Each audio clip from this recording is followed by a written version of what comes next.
pour parler on va dire du contexte, hein, une étape clé dans la lutte contre les émissions de particules fines et d'oxyde d'azote issus du trafic routier a été franchie en 2021. Un décret d'application de la loi climat et résilience permet la mise en place d'une dizaine de zones à faible émission en mobilité pour atteindre une mobilité zéro émission.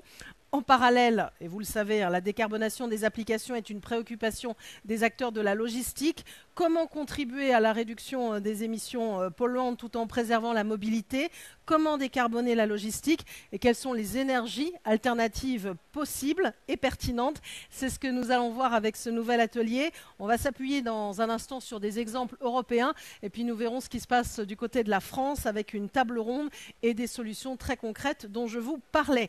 Alors sur cet atelier, on ne va pas vous poser de questions, j'allais dire pas de quiz, il n'y aura pas de quiz particulier. En revanche, vous pourrez évidemment, comme pour les autres, poser vos questions. Donc de la même façon, pour ceux qui nous auraient rejoints entre-temps, n'hésitez pas à scanner, flasher le QR code de l'application Biwi ou saisir l'URL solution fntp.fr, c'est ce qui va vous permettre de poser les questions à l'issue de cette table ronde. Et je rappelle aussi le Wi-Fi, si jamais vous avez un souci, un public FNTP, si vous avez des soucis pour vous connecter. Allez, on va entrer dans le vif du sujet en partant voir ce qui se passe du côté de l'Europe. Alors, comme je disais, ici en France, hein, les zones à faible émission mobilité ont été créées pour protéger les habitants des villes et des métropoles où la pollution de l'air est importante. Ça a commencé dans un premier temps par 3 agglomérations. L'agglomération parisienne, la métropole de Grenoble, la métropole de Lyon.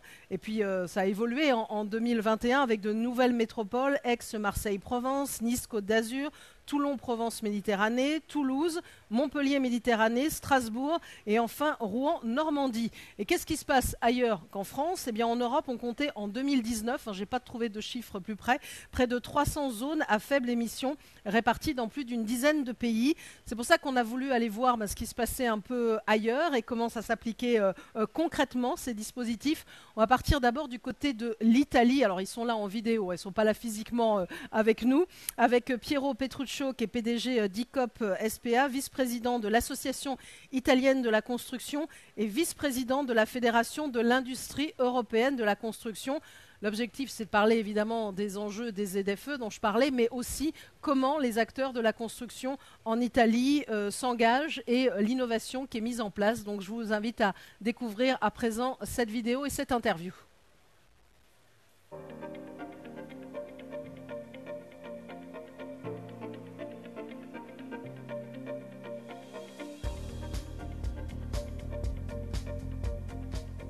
In Italy, a lot of initiatives for sustainable mobility have been adopted over the years.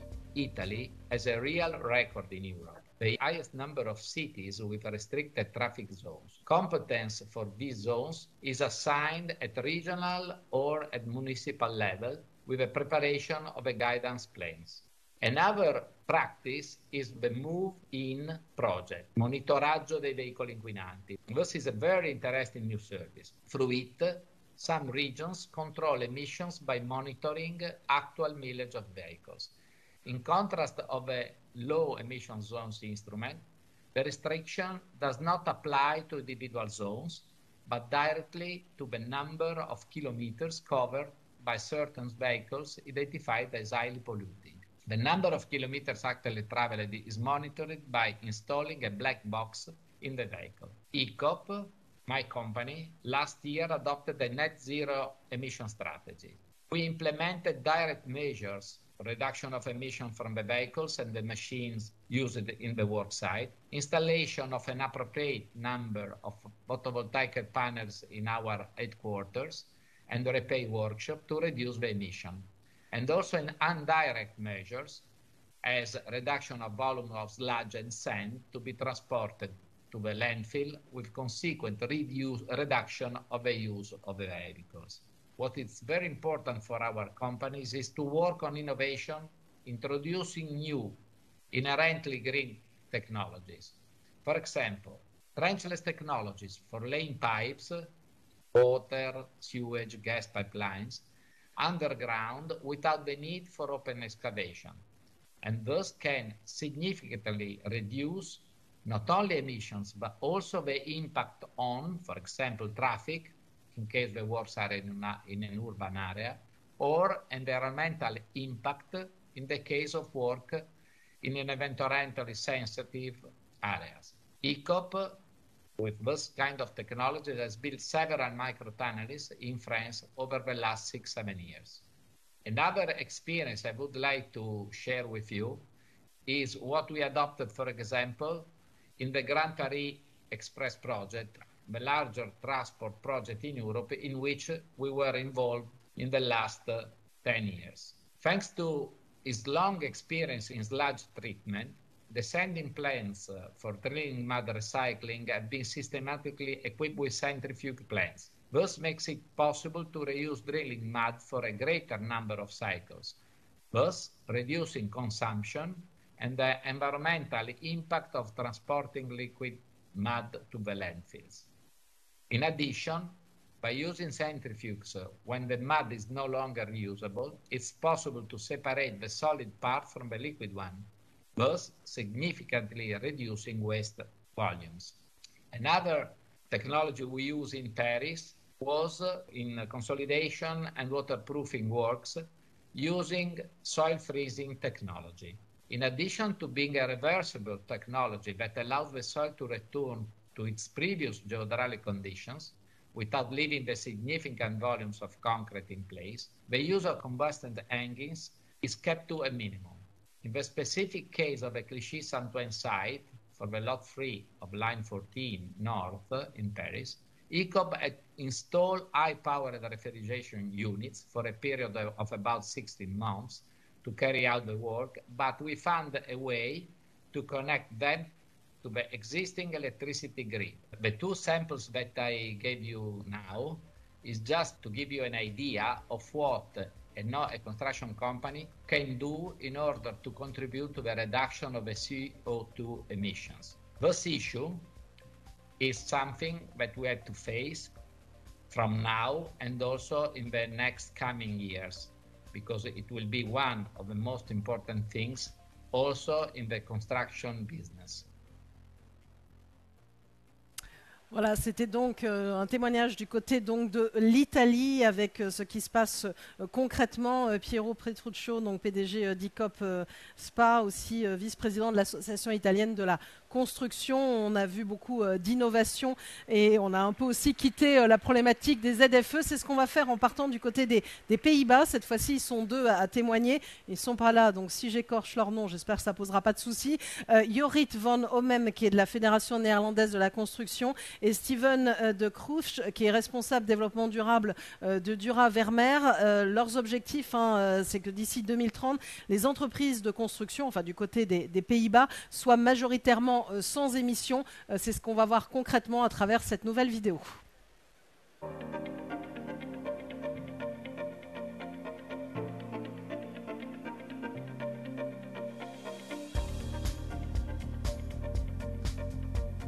Since the May 2019 ruling by the Council of State on limiting nitrogen emissions, the Netherlands has been in a nitrogen crisis. It is hitting the construction sector hard. Many construction permits are not being granted or are being delayed. Despite the sector's low nitrogen emissions of 0.6% compared to other sectors, we are accelerating our efforts to reduce our footprint. Bouwend Nederland, the largest trade association for construction and civil engineering companies in the Netherlands, together with its 4,300 members, is taking the lead and working closely with the government and chain partners. By 2030, we want to be largely emission-free under the name Green Course. We are identifying the challenges such as the availability of power on construction sites. We are also developing and sharing the knowledge gained in pilot projects. Construction companies are fully engaged in greening their equipment. To promote electrification of existing equipment and the purchase of new equipment, a subsidy scheme will be made available in collaboration with the Dutch government. In doing so, we want to both further strengthen nature and reawaken economic development. Steven de Grijf, Manager of Sustainability at Dura Vermeer, explains how construction companies deal with this in practice. Dura Vermeer's approach is broader than nitrogen reduction alone. We also use recycled materials in construction as often as possible. We are gradually bringing our carbon emissions to zero, And we are focusing on biodiversity. To realize our ambitions and contribute to a greener and healthier Netherlands, we have drawn up a roadmap for 2030. We want our construction equipment to be emission-free in 2028. With this, we are even slightly ahead of the government's ambitions. To achieve this goal, we make measured choices about the investments we make. Electrical equipment is still in limited supply. So, in many cases, conversion of existing equipment is the only option. We are challenging our customers and our suppliers to join this acceleration and to use Dura Vermeer as a launching customer for innovative products and services. We do this by using electrical equipment on our projects whenever possible. And we are continuously challenging our organization to come up with more sustainable solutions. We have taken up the challenge of organizing at least one iconic project per region this year with a 50% carbon reduction. We are constantly raising this standard until we are emission-free in 2028. By giving back more than we ask of the environment, we are building a healthier and more sustainable living environment for us all. C'était donc pour ce deuxième témoignage du côté des Pays-Bas. On a un intervenant belge qui aurait pu aussi nous rejoindre, mais il n'a pas pu. Mais en tout cas, il vous aurait montré que tout autour, les pays européens et les entreprises de la construction européenne s'engagent autour de ces enjeux de logistique et de basses émissions. Et les organisateurs de la FNTP et de cet atelier tenaient vraiment à vous montrer aussi ce qui se passe ailleurs qu'en France. C'est important de le signaler. Alors, on a donc vu les retours d'expérience chez nos voisins. En France, je le disais en introduction, il y a évidemment la mise en place des ZFE, mais pas seulement. Les acteurs s'interrogent autour des enjeux de la décarbonation et surtout, quelles solutions proposer, quelles solutions trouver. On va y répondre concrètement avec une table ronde à présent et c'est pourquoi j'invite à me rejoindre sur scène Madame Constance Maréchal Dereux et Messieurs Marc Lejeune et Philippe Boucli. Je vous en prie, venez me rejoindre sur scène pour la table ronde. Comme vous voulez. Un homme, une femme, pratiquement, voilà, vous mettez au milieu, là. On peut faire une forme de parité, donc merci beaucoup d'être avec nous. Donc si vous le souhaitez, comme je disais, n'hésitez pas à vous poser vos questions par le biais de Biwi, que ça va être piloté en coulisses. Normalement, il y a quelqu'un de FNTP qui pilote aussi en coulisses la gestion des questions. Je fais juste un petit clin d'œil comme ça c'est très bien, parce que parfois il y en a beaucoup. On fait ce qu'on peut, on les récupère autant que possible, mais c'est pas toujours facile dans un délai imparti. Voilà, merci beaucoup. Donc Marc Lejeune d'être avec nous, directeur business intelligence de Renault Trucks. Et donc avec vous, on va beaucoup parler d'électrique dans un instant évidemment. Constance Maréchal Dereux, merci beaucoup. Alors c'est déléguée générale, directrice générale, tout d'un coup peu importe, c'est très bien. J'ai écrit DG, vous voyez ce que je veux dire. Donc parfois on s'en mêle. De France Logistique, désolé pour le petit cafouillage. Donc merci beaucoup en tout cas d'être avec nous. Vous allez rappeler évidemment, expliquer les enjeux particuliers dans la logistique. On ne va pas seulement parler de véhicules, c'est important aussi de parler d'autres aspects. Et puis on va parler d'hydrogène. Alors j'allais dire l'hydrogène, on en parle beaucoup en ce moment. Vous devez être content, Philippe Boucli, président de France Hydrogène. Il y a évidemment le plan de relance, France 2030. On a bien compris tous les enjeux. D'ailleurs, vous allez en parler parce qu'évidemment, c'est en lien aussi avec la production d'hydrogène et d'hydrogène vert, encore plus, puisque finalement, c'est l'enjeu qu'il y a derrière si on veut avoir des véhicules aussi à alimenter. Alors, on commence par vous, Constance Maréchal Dereux, pour parler globalement aussi des enjeux et des leviers finalement qu'il peut y avoir en la matière, puisqu'on parle de logistique et de basses émissions. Quelles solutions trouver ? On arrivera aux véhicules tout à l'heure, puisque évidemment, les deux autres intervenants vont parler plus longuement, mais il n'y a pas que ce levier-là. Oui, c'est ça. Bonjour à tous, donc Constance Maréchal Dereux, directrice générale de France Logistique, qui est en deux mots l'association qui regroupe l'ensemble des acteurs privés du transport de marchandises et de la logistique, donc tout type de produits confondus, évidemment, dont les produits du TP, mais pas seulement. En termes logistiques, la table ronde s'appelait Faible émission. Pour réduire nos émissions, globalement, en transport de marchandises et logistique, on a 3 leviers. Et à chaque fois, ça articule les stocks et les flux. Le transport et les endroits où on stocke les produits. Et à chaque fois aussi, il faut avoir en tête que les solutions, il n'y a pas de solution unique et que les solutions doivent être adaptées selon les types de produits, les usages. C'est évidemment pas du tout la même chose quand on parle de TP avec des volumes lourds et quand on parle de colis de quelques centaines de grammes. Et donc pour revenir aux leviers de réduction de nos émissions, ils sont de 3 types. Réduire les distances, massifier, mutualiser, et tout ce qui concerne évidemment la motorisation, l'énergie des véhicules. Sur les deux premiers, effectivement, pour aller un peu au-delà du sujet purement transport, c'est intrinsèquement lié aux enjeux de stock, aux endroits où on garde les produits. Alors en logistique, traditionnellement, on parle plutôt d'entrepôts. En travaux publics, c'est aussi la localisation des chantiers, la localisation des carrières, etc. Mais à chaque fois, voilà, c'est où est-ce qu'on met le plus intelligemment possible les stocks pour réduire les distances à parcourir, et où pour augmenter la distance où on est sur des flux massifiés et diminuer la distance où on est sur des flux éclatés. Et quand on parle aussi de massification et de mutualisation, outre les véhicules de routiers dont on parlera après, on parle aussi du fer et du fleuve. Mais là encore, le fer et le fleuve, ils sont pertinents quand, par exemple, en TP, le chantier est proche du fleuve. Un exemple sur les... Et en la matière, le TP est plutôt bon élève, parce que quand on parle de fret et de fleuve, hein, souvent on n'arrête pas de dire il faut qu'on développe un peu plus. Là, au moins, on peut se féliciter de ce côté-là, que ça soit plutôt... Oui, tout à fait. Parce que les produits du TP sont des produits qui sont assez adaptés pour prendre le fer et le fleuve. C'est des produits volumineux, pondéreux, qui sont pas forcément pressés de partir et qui n'ont pas une contrainte très forte sur les délais.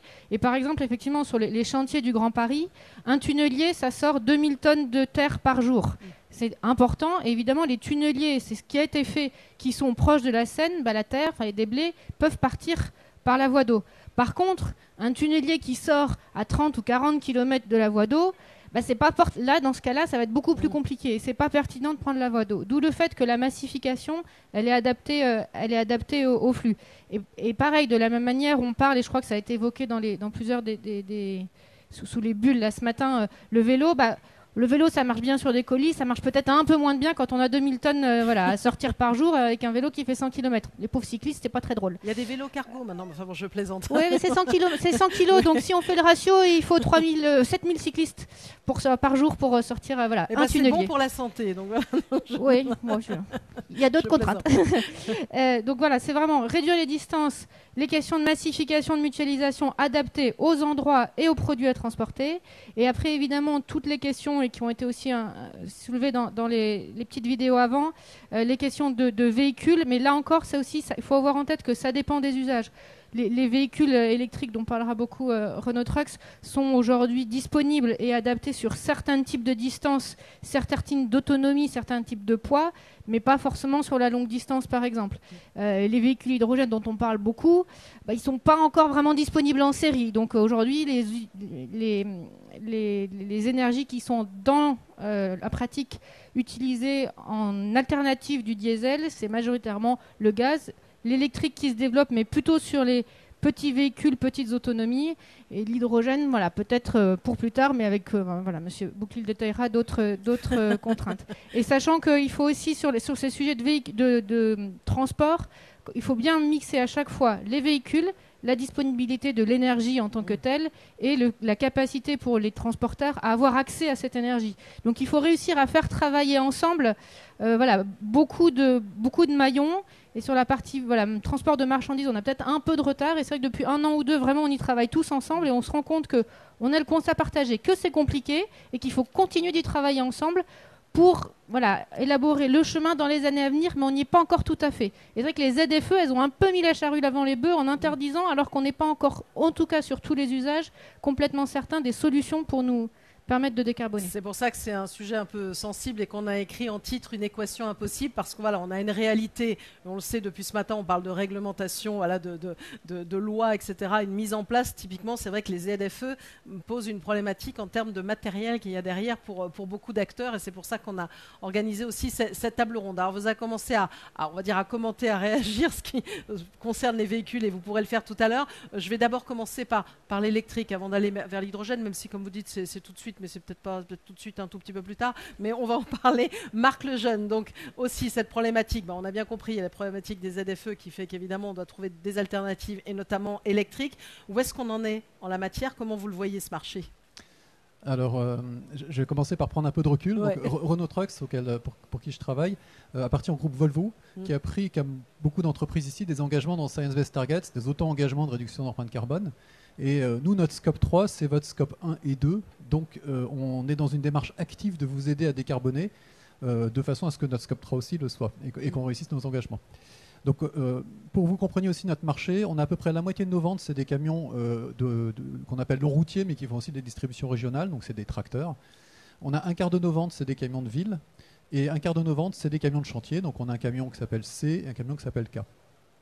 Donc, les technologies qu'on va mettre sur le C et K à terme, elles dépendent de ce qu'on va mettre sur les autres segments. Donc, je vous résume rapidement ce qu'on fait sur les autres segments. Pour la ville, on est assez clair dans notre tête que d'ici la fin de la décennie, les moteurs thermiques vont être interdits dans les centres-villes parce qu'ils font des oxydes d'azote. Et aussi, au fur et à mesure que les camions électriques de ville qu'on a commencé à vendre vont s'imposer comme une évidence, les politiques, les transporteurs et les citoyens vont exiger des camions électriques. Donc nous, on pense que l'avenir du camion de ville, il est pratiquement à 100% à l'électrique et qu'il n'y a pas de place ni pour le biodiesel ni pour le biogaz en ville, à terme. Donc ça, c'est le segment vous posez carrément la question, parce qu'on voit quand même, il y a des solutions actuellement quand même, biogaz et biodiesel qui existent. Un moteur thermique au biogaz, il émet des oxydes d'azote et c'est un problème de santé publique en ville. Ouais. La plupart des grandes villes européennes, Paris, Copenhague, Barcelone, Oslo, ont annoncé qu'en 2030, elles banniraient les moteurs thermiques. Alors pour l'instant, c'est une annonce, c'est une posture, mais je pense qu'au fur et à mesure où on va s'apercevoir que les camions électriques qu'on vend déjà sont silencieux, n'ont pas d'émissions locales et auront d'ici le milieu de la décennie une parité de coût d'utilisation avec le diesel, il n'y aura plus beaucoup de débats. Donc ça, c'est pour le moment, c'est une transition, quoi. Même pas pour la ville, puisque là je dis que d'ici 3-4 ans, le camion électrique, ça sera la solution la moins chère pour opérer en ville, sans regarder les autres critères. Le biogaz, c'est plus une énergie pour la route. Donc ça, c'est l'autre segment qu'on a. Donc c'est les camions long routiers, où là, il y a besoin de plus d'énergie embarquée. Et donc là, on aura du biogaz, on aura du biodiesel. Par contre, nous, ce qu'on pense, c'est que quand on regarde l'ensemble des rapports qui sont publiés, il n'y en aura pas assez pour tout le monde. Il y aura peut-être 10-20% des camions qui pourront tourner, long routiers, qui pourront tourner avec du biocarburant. Il faudra trouver une solution pour le reste. Et donc la solution pour nous, elle est zéro émission, donc soit électrique, soit hydrogène. Alors l'hydrogène, on va en parler après. Donc on regarde aussi activement. Il y a un défaut à l'hydrogène consubstantiel, c'est le rendement. C'est-à-dire que quand vous avez un camion hydrogène dont l'hydrogène est fait à partir d'électricité, il consomme 3 fois plus d'électricité au kilomètre qu'un camion électrique. Parce que vous avez dû convertir l'électricité en hydrogène et puis à nouveau l'hydrogène en électricité. Donc notre idée, c'est de ne prendre l'hydrogène que là où on ne sait pas faire en batterie électrique, soit parce qu'il faut embarquer trop de batteries sur le camion, qui serait trop lourd, soit parce que le réseau électrique ne permet pas de le recharger correctement. Voilà. Donc quand on ne sait pas faire du batterie électrique, on met de l'hydrogène. Et la part à terme, pour le camion le routier, entre l'hydrogène et le batterie électrique, elle est encore assez incertaine. On pense qu'il y aura une majorité de batterie électrique et un peu d'hydrogène, mais on est incapable de dire exactement où ça va aller. Donc je vous ai décrit... C'est surtout à quel horizon? C'est 2030, puisque vous parlez d'une décennie? Oui, alors tous les constructeurs... Je ne vais pas m'engager pour mes concurrents. La plupart des constructeurs européens vont proposer en 2024-2025 des camions long routiers qui auront 500 km d'autonomie et qui pourront se recharger en 3 quarts d'heure. À partir de là, il faudra que les stations de recharge se déploient. Et au cours de la deuxième partie de la décennie, pour les camions long routiers, l'électrique à batterie va devenir peu à peu une référence. Et on verra où sera la limite avec l'hydrogène. Donc voilà, je vous ai dépeint le long haul, la ville, et la construction, en fait, c'est un peu entre les deux, en termes d'autonomie et de besoin de distance. C'est plus proche de la ville que du long haul. Donc dès l'an prochain, nous, on va commercialiser le C en 32 tonnes, donc 8.4, en version électrique, avec beaucoup de batteries, suffisamment pour faire à peu près 250 km, ce qui suffira pour une partie des usages. Donc il y aura déjà une partie des usages des camions de chantier, les bennes, les toupies, qui pourront, à partir de l'an prochain, être couverts par d'électrique.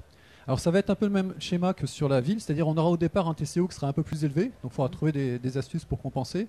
Et durant la décennie, le TCO va passer à parité et en dessous du diesel, au fur et à mesure qu'il y a des économies d'échelle. Plus on produit de camions électriques et moins ils coûtent cher. C'est l'idée de massifier tout ça. Voilà. Donc pour résumer mon propos, on pense que l'avenir appartient en majorité aux camions électriques à batterie, aussi pour la construction. Mais qu'il y aura une part pour la construction, pour les usages qui ne pourront pas facilement se raccorder au réseau électrique ou qui auront besoin de beaucoup de batteries ou de jamais s'arrêter. Il y aura de la place pour peut-être des biocarburants et peut-être de l'hydrogène. Alors justement, peut-être de l'hydrogène, c'est parfait. Vous passez la parole à Philippe Boucly, président de France Hydrogène. Vous partagez l'avis de Marc Lejeune, sa vision ? Tout à fait. Enfin, loin de moi l'idée d'opposer les énergies. Je crois que dans l'état d'urgence dans lequel on est, enfin, on ne peut pas se permettre. Oui, parce qu'on sent qu'il y a justement une urgence. Et là, vous commencez à nous parler. Bon, c'est très bien, on commence à avoir des solutions de 2023, 2024, 2025. Mais c'est vrai que les entreprises se disent oui, mais moi là, je suis coincé, quoi. Enfin voilà, il faut aller vite. Et puis il y a une urgence climatique aussi. J'intervenais récemment à la Fédération française du bâtiment. C'est les mêmes sujets. Enfin, Monsieur Boucli, qu'est-ce qu'on fait demain, quoi? C'est pas. Et donc, encore une fois, loin de moi. Alors.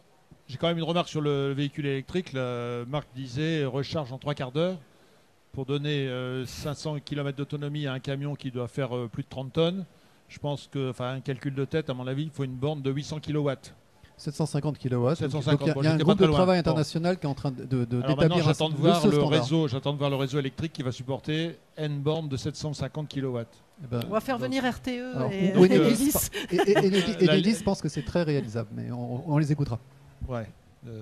Enfin, le modèle d'affaires dit aussi qu'il faut investir pas mal dans les câbles pour gagner de l'argent. Et globalement, ils disent qu'on peut tenir jusqu'en 2035, mais après, il y a une vraie problématique quand même qui se pose. En fait, nous, ce que nous disons, c'est que effectivement, à chacun son segment, et l'hydrogène est bien adapté pour la mobilité lourde. Donc, effectivement, les longs courriers, enfin, disons les lourdes charges, et l'utilisation intensive. Alors, ça doit se voir aussi dans la logistique.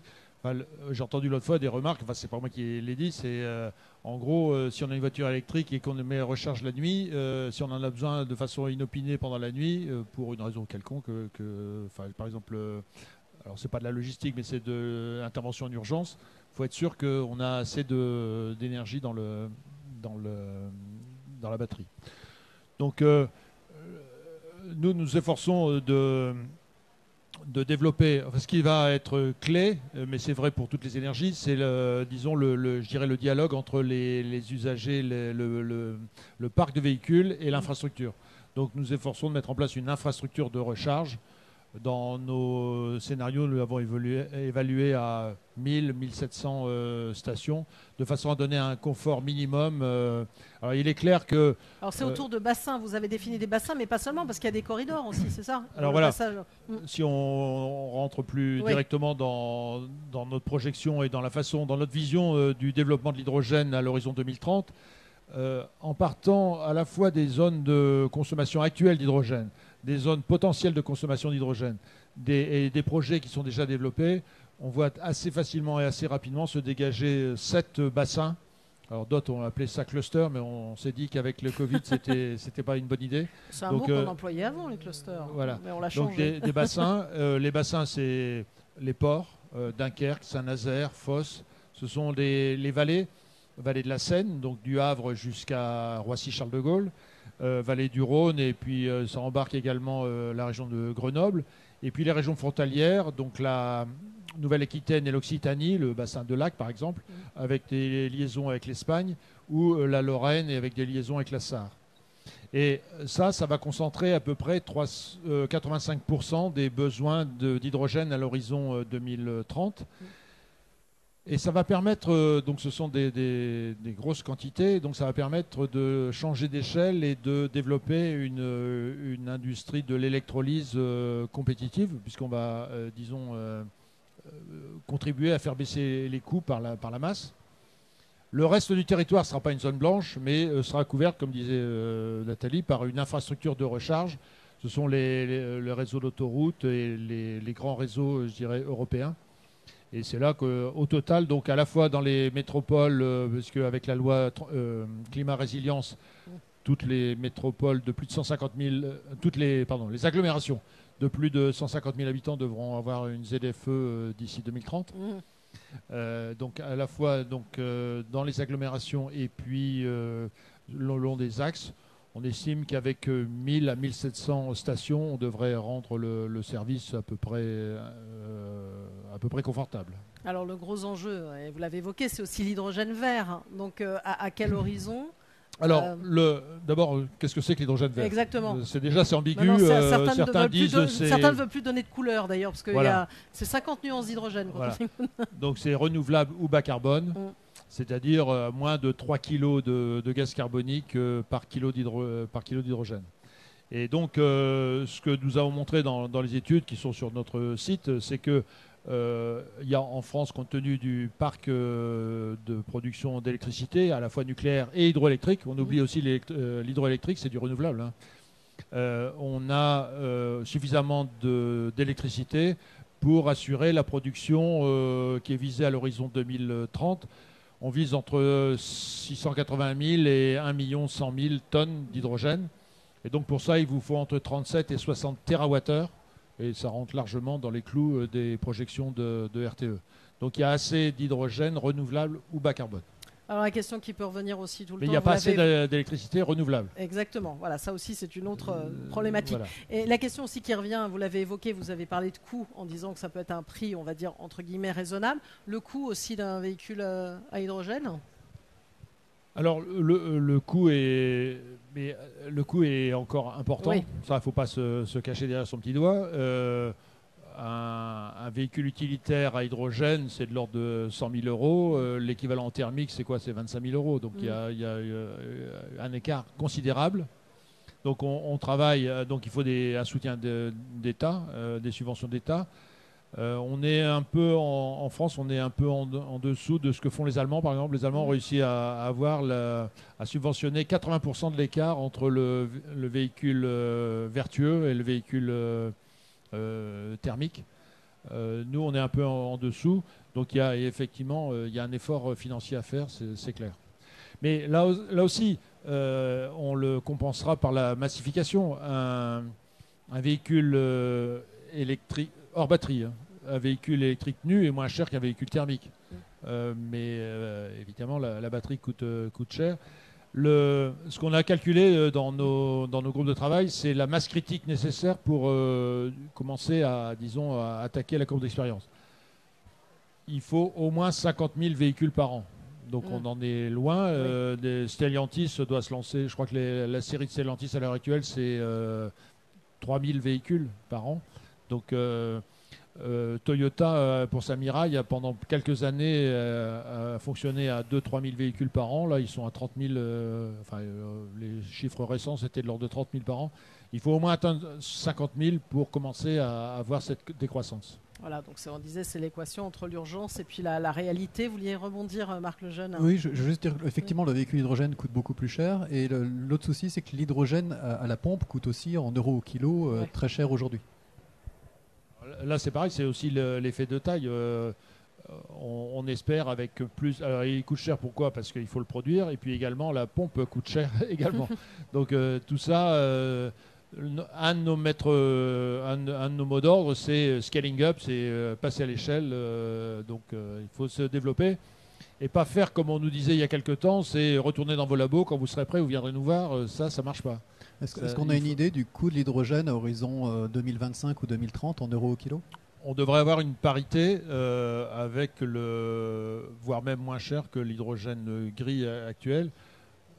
Enfin, l'hydrogène gris actuel. Mais ça nécessite beaucoup d'investissement quand même. Ah oui, mais voilà, ça, l'équation aussi, c'est la problématique. Oui, les coûts de l'hydrogène gris, une remarque quand même, l'hydrogène gris, on a tous en tête la parité à 1,5 $ du kilo ou 1,5 € du kilo. Ça, il y a eu un certain nombre de communications là-dessus. Ça c'était quand le gaz était à 20 € du mégawattheure. Aussi. Et voilà. C'est sorti réformeur. Après, il faut rajouter au moins 2 € du kilo pour le transporter et le distribuer. Tout à fait, oui. Donc on voit bien on devrait arriver à... Nos modèles montrent que ça commence à être intéressant, notamment, on a regardé ça pour les dépôts de bus, par exemple. Si votre hydrogène est entre 5 à 7 € du kilo, et si vos constructeurs produisent massivement, c'est-à-dire des grandes séries, et puis au niveau, là c'est l'exemple de dépôt de bus, si vous avez un dépôt de bus de plusieurs dizaines de bus, pas de bus. Hein. Alors je vais juste, je suis désolé, il y a beaucoup d'échanges autour de ça. C'est la difficulté en tout cas de ces ateliers solutions qui présentent beaucoup de choses, des dynamiques très denses. On a envie de continuer pendant 2 heures, mais à chaque fois le timing est entre 30 et 45 minutes. Donc vous voyez, je cours après le temps. Il y a une question qui est venue de Biwi et qui peut aussi finalement les uns les autres, vous pourrez commenter, parce qu'on va parler de solutions électriques, d'hydrogène. Bon, j'ai évoqué le biogaz. Quelqu'un dit, n'est-il pas radical de vouloir supprimer les technologies biogaz et biocarburants? Enfin, supprimer, vous voyez ce que je veux dire? Plutôt que d'imaginer un scénario où toutes les énergies trouvent leur place pour une offre plus large en combinant toutes les productions d'énergie. Je pense que oui, Constance, il y a eu un échange entre les deux, mais je vous invite à réagir. Oui, effectivement. L'accent du pouvoir public, notamment avec des aides qui vont être annoncées dans les prochains jours, qui ont déjà été annoncées, mais le détail devrait être précisé dans les prochains jours, se porte principalement sur l'électrique et l'hydrogène, qui en tout cas jusqu'à présent avaient un écart de TCO fort, qui faisait que sans aide financière, ça ne se développait pas tout seul.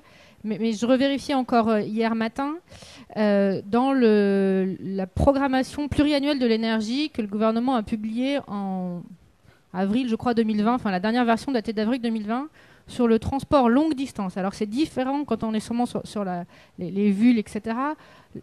La projection à 2050, c'était quand même 60% de gaz, biogaz, 30% d'électrique. Alors dans l'électrique, c'est le mix, c'est aussi bien batterie et hydrogène. Alors ils ne précisaient pas les 10% restants, mais c'est bon, d'autres énergies.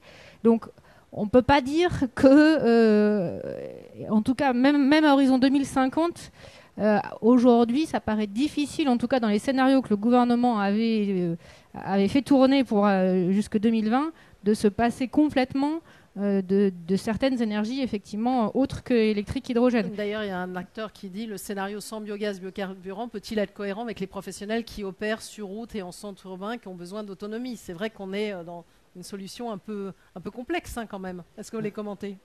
D'une façon générale, le biogaz et le biocarburant, enfin le biodiesel, il y en a un peu, il y en aura un peu plus tard. Il faut le réserver au très long routier parce que c'est lui qu'on aura le plus de mal à décarboner. Il n'y a pas d'intérêt à l'utiliser en ville parce qu'en plus il y a le problème des émissions d'oxyde d'azote à terme. Donc il faut être logique. Prenons cette énergie dense là où on en a besoin. Voilà. Alors après il y a effectivement les transporteurs qui veulent rentrer dans les villes avec des camions. Alors là on pourra imaginer peut-être des solutions intermédiaires, des hybrides, je ne sais pas, mais quelque chose qui permette de faire la transition entre les deux. Alors on pourrait lancer le débat longtemps, c'est ce que j'ai dit, c'est la complexité de tables rondes qui sont courtes, mais on a le fameux sujet sur les véhicules électriques seraient plus polluants que les thermiques au vu de la quantité de métaux à extraire, etc. Question auquel il faut répondre tout le temps, j'imagine. Oui, c'est toujours la même question. Effectivement, dans un véhicule électrique, on a besoin de minéraux pour les batteries, donc c'est du lithium, du nickel, du cobalt et du magnésium aujourd'hui. Et pendant les 20 ans qui viennent, on va avoir besoin de constituer le stock de véhicules en Europe. Ouais. Et donc, il va y avoir une pression sur l'industrie minière.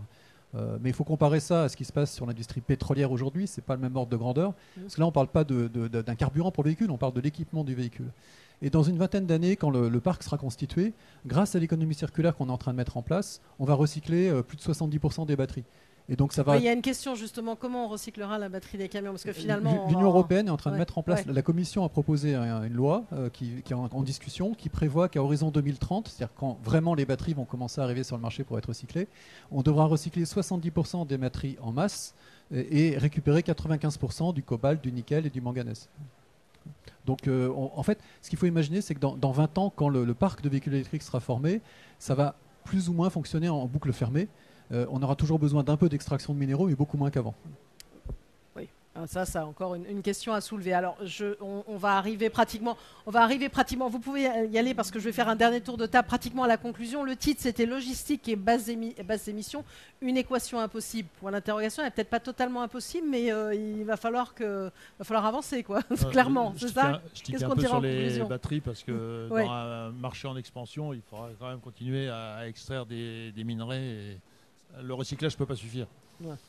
Ça va être la difficulté. Mais par contre, et c'est tout l'intérêt, à mon avis, de relocaliser en Europe avec de l'électricité qui est quand même très décarbonée, au moins en France. Et donc, il faut traiter non seulement la fabrication de la batterie, mais en amont, le traitement des minerais, la purification des minerais, et puis en aval, le recyclage. Et ça prend aussi beaucoup d'énergie, et c'est aussi le côté vertueux. Donc, je suis un peu loin de mes bases hydrogène. Et alors, la conclusion, justement, sur ce sujet logistique et basse émission, vous voyez ça comment? Parce qu'on a compris qu'il y avait une urgence, qu'il y avait des solutions qui étaient proposées, mais qu'il fallait le temps que ça se mette en place. Je répète ce que j'ai dit tout à l'heure, il n'y a pas de solution miracle, il faut faire une analyse très, très fine. Je crois qu'il faut quand même un peu anticiper. Les coûts vont baisser, c'est évident, mais dans l'immédiat, il faut, disons, encore pas mal de soutien public de façon à pouvoir se payer les écarts de coûts qui sont encore significatifs. Alors, je passe la parole à Marc Lejeune et puis en conclusion à Constance Maréchal Lheureux. Pour la conclusion, oui. Là, vous pouvez dire tout ce que vous voulez. Je pense qu'on est comme vous, on est devant une transition extrêmement... les choses vont énormément changer. Donc on est comme vous, on essaie de comprendre ce qui est le mieux. On a fait notre analyse en termes de coût d'utilisation client, empreinte carbone, efficacité énergétique. Et en fait, peut-être finalement, la raison pour laquelle le groupe Volvo et Renault Trucks misent principalement sur l'électrique à batterie, c'est l'efficacité énergétique. C'est la façon la plus efficace d'utiliser l'énergie renouvelable de demain qui va être... qui ne sera pas rare, mais elle sera précieuse. Et donc, on pense que tant que c'est possible, alors ce ne sera pas possible dans tous les cas, mais quand ça sera possible, il faudra aller vers cette solution. Évidemment. Vous n'allez pas dire le contraire aussi. Alors, Constance Maréchal Lheureux, si vous voulez apporter une conclusion à cette table ronde qui, je pense, peut laisser frustrer, parce que je vous dis, il faut gagner du temps. Mais allez-y. Non, mais je pense que les questions que vous aviez posées pour la conclusion résument à peu près la position. C'est-à-dire que les solutions existent, pour certaines depuis quelques mois, années, pour d'autres existeront, voilà. Elles commencent à se développer, elles vont se développer progressivement, ce sera probablement du multi-énergie. La difficulté, c'est possible, ce qui est peut-être impossible, c'est le timing qui est aujourd'hui... Le timing réglementaire, finalement. Le timing réglementaire, on va y arriver, on va décarboner, on va avoir des faibles émissions, mais c'est objectivement impossible de le faire dans des horizons très très courts. On commencera, il y aura des véhicules décarbonés dès 2024, mais par exemple, on ne pourra pas avoir 100% de plus de diesel en 2024, c'est matériellement impossible. Donc c'est possible sur la durée, mais impossible dans l'immédiateté. Merci beaucoup. Je vous remercie tous les trois. En tout cas, on peut vous applaudir pour ce sujet logistique et basses émissions.